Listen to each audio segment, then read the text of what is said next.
you begin to see that your level of English has increased. You now understand movies. You have no problem understanding what you're reading books or blogs. People actually understand you when you talk to them because now you're fluent and you're able to express your ideas with no problem. And now you want to start working. But there's a problem. Maybe you don't have any experience whatsoever working with the language, or maybe you don't have any job experience at all. So you are very interested in finding out what skills you need to learn to complement your English. And there are a lot of skills you can learn. I think we all know that, but I would like to help you with a particular skill I think anyone can learn, first of all, and I think it will give you a very solid foundation to start working with the language. Through this series of videos, I would like to give you some insights you can perfectly implement during that first job or that job interview you need to pass. The first thing we need to understand is that there needs to be work done before any customer service interaction takes place. This work is within ourselves and it's of a psychological nature. Customer service is about solving or assisting someone with a problem. We all know that with problems come all kinds of negative emotions, and sometimes that frustration can be directed towards you. And when that happens, you need to understand that the customer has nothing against you. It's just a natural reaction that comes from their frustration. And that's why the rule number one is don't take anything personally. Nothing that the customer says has to do with you personally. They don't even know you in the first place. You are the face of the company, and when they say you, they are referring to the company or the product or service that you offer. Understanding this fact is not the only pre-work you need to do.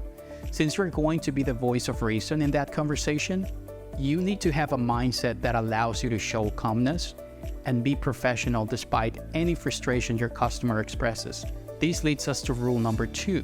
Try to leave your personal problems out before interacting. This is a practice that you will improve over time, but you cannot create a good impression if you are stressed or worried about something. Remember that there is no second chance for first good impressions, and your body language and tone of voice will immediately show if you are not in the right mental or emotional state to interact with the customers.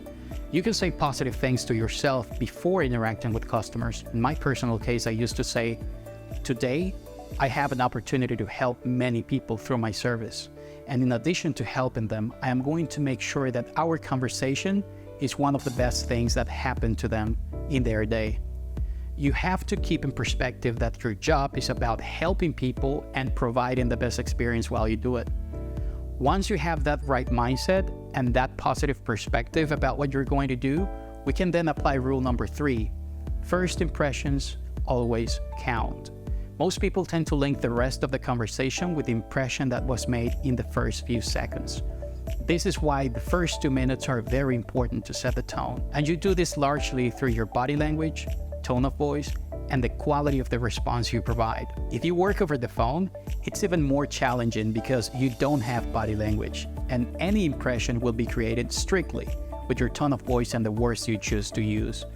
That is why you must have a good posture when you take the call, and not be distracted by things around you, because your client will perceive it immediately through your tone of voice.